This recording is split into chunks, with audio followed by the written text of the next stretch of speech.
Just last week, 1 million Polish zloty was spent on an unofficial election campaign on social media.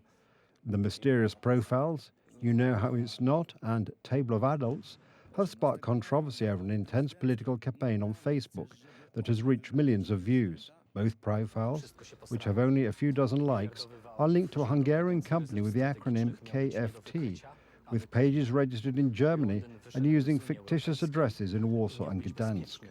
Without mentioning an election committee, they are running the most expensive black PR campaign in Poland, targeting Karol Nawrocki and Sławomir Mencen while promoting Liberal candidate Rafał Trzaskowski.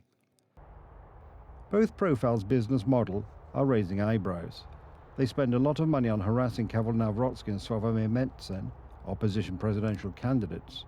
Materials praising Rafał Trzaskowski are also promoted by these profiles.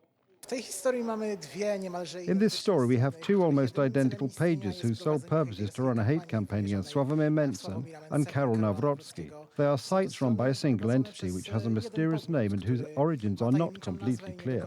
The Observatory for Economic Development and Democracy, in its report on the profiles of You Know How It's Not and Table of Adults, indicates that both sites were created almost simultaneously at the end of March 2025. They have the same telephone number and the same domain registrant. What a coincidence.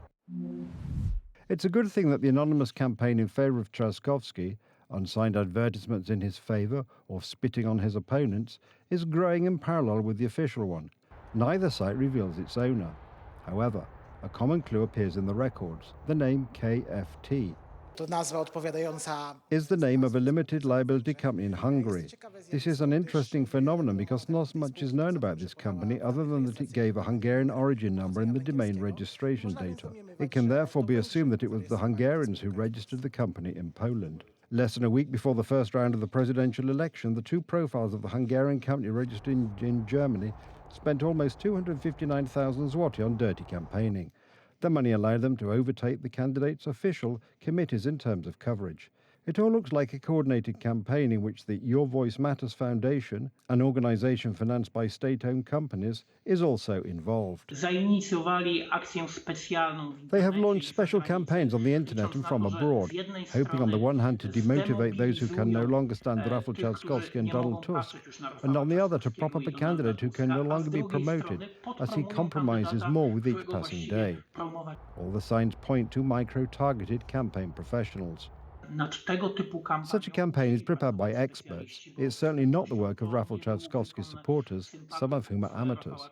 What is most questionable is that these domains were registered by a German registrar who had previously been involved in Russian propaganda actions. Is Rafał Trzaskowski's staff receiving unofficial and illegal support in the campaign?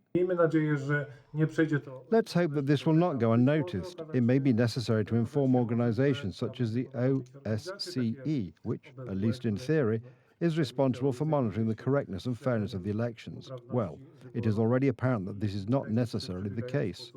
The possible involvement of foreign companies in the Polish presidential campaign is causing serious controversy. If these reports are confirmed, it will be a serious violation of the electoral law. In Poland, an election campaign is financed exclusively by an election committee, and it is absolutely forbidden to provide this committee with any material or non-material benefits other than those specified in the code. It is also absolutely forbidden to finance an election campaign from abroad. Only Polish citizens may do this, not legal entities. One thing is certain.